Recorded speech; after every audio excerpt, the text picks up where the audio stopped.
자, 반갑습니다. 알파프로 가족 여러분, 정태근 전문가입니다. 12월 29일 첫 번째 방송 시작하도록 하겠습니다. 자, 첫 번째 방송 종목은 리파인입니다. 방송 끝까지 시청을 부탁드리고요. 방송 보시고 난 이후에는 좋아요, 구독 부탁드리도록 하겠습니다.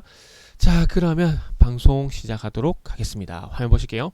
좀 생소해요. 이 종목 같은 경우는 저는 2021년도 10월달 시장에서 뭐 부각이 된다라든지 관심을 가지는 게 아니라면은 정말 알기가 쉽지 않은 종목이라고 말씀드리고 싶네요. 그렇게 핑계 좀 대도록 할게요.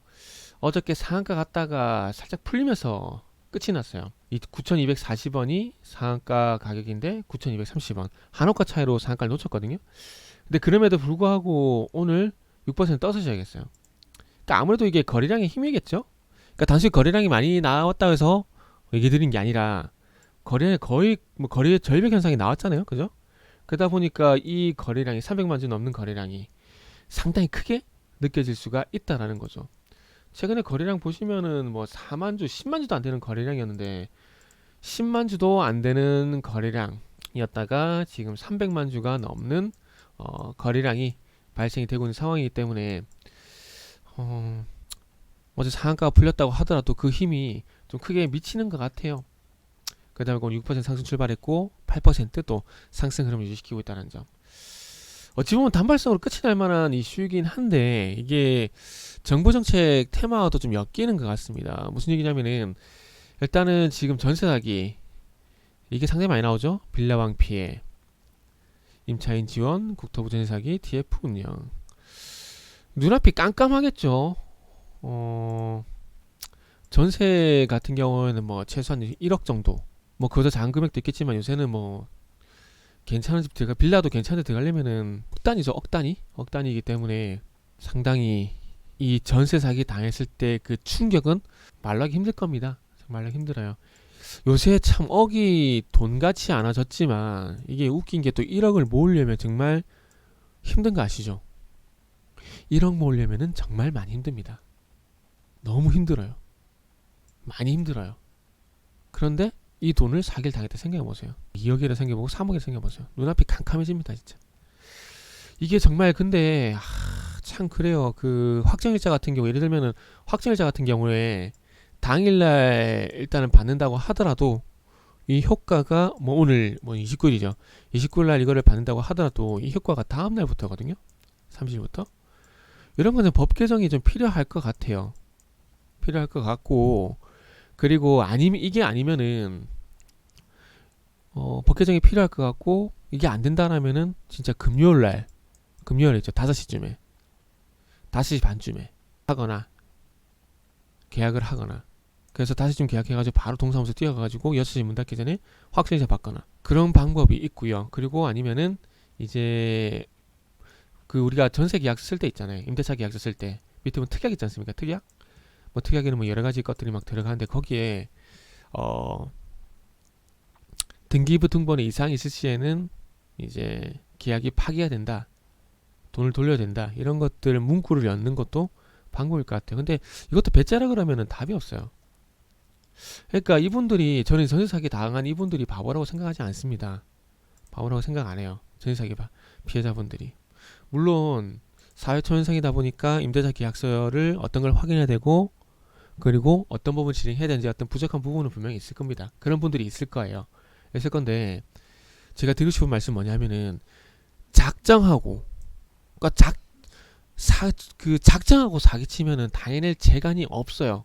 계약을 안 하는 거 외에는 방법이 없습니다. 사기 안 당하는 방법이. 아시잖아요. 부동산을 갔어요. 부동산을 갔는데 이 사람들은 법정 책임이 없어요.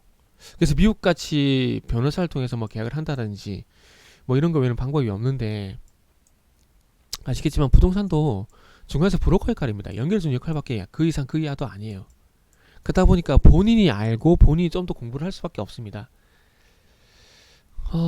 그러다 보니까 일단 집주인이겠죠. 집주인.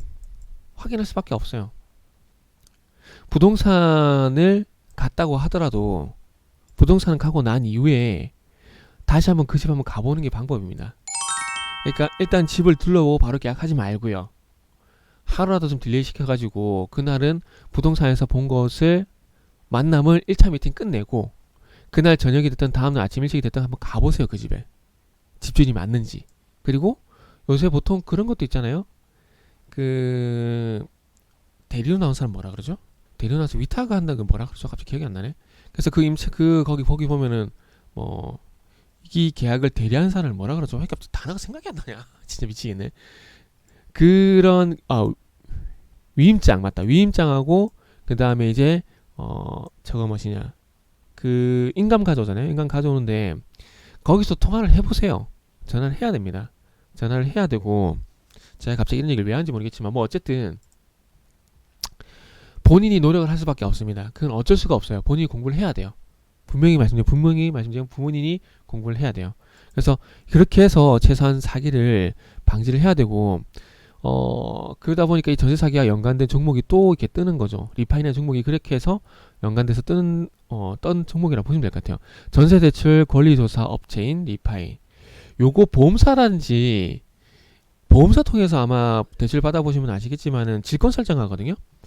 그래서 그 질권 설정하고 그런 업무들, 그러니까 전세 대출 받게 되면은 이 전세 관련돼가 집주인한지 세입자라든지 그 질권 설정인지 이런 것들 대행해주는 업체들이 있어요. 그게 그 회사가 리파인이라 보시면 될 것 같아요. 그와 유사한 회사가 리파인이라 보시면 될 것 같아요. 그래서 전세대출 거래조사 업체 리파인 이렇게 나와 있는데 어쨌든 뭐 전세대출 시 보증보험사, 손해보험사 등 은행을 연결하고 권리 부분에 발생한 리스크를 해치할 수 있는 솔루션을 개발한 부동산 전세대출 권리조사 업체. 그러니까 중간에 어떤 그 법적인 문제라기보다는 권리 문제 있잖아요. 임차인과 임대인 간의 어떤 권리 문제 이런 것들을 좀 대행해주는 업체라고 보시면 될 것 같습니다. 그래서 이런 정부에서 어쨌든 전세 사기에 대해서 또 TF를 구성을 하고 뭐 이런 얘기들이 나오다 보니까 여기 나와 있죠? 전세 사기 전담 TF 이런 얘기들이 나오다 보니까 아마 이런 종목들이 이런 종목이 또 뜬 게 아닌가라 볼 수 있을 것 같아요. 그리고 지금 오늘 이제 상한가 이후에 약세로 전환이 돼버리네요. 이렇게 되면은 거래량도 어제 대비해서 오늘 거래량 역전 현상이 발생이 되고, 그죠? 발생이 되고 이렇게 음봉으로 전환되게 되면은 최소한 5일선과 이격 조정은 진행될 가능성이 높다. 뭐 이렇게 보셔야 될 것 같습니다. 그래서 일단 추격 매수는 자제해야 될 이슈는 있지만은 추격 매수는 좀 자제해야 될 필요가 있는 종목이다 라고 말씀드리면서 마무리하도록 하겠습니다.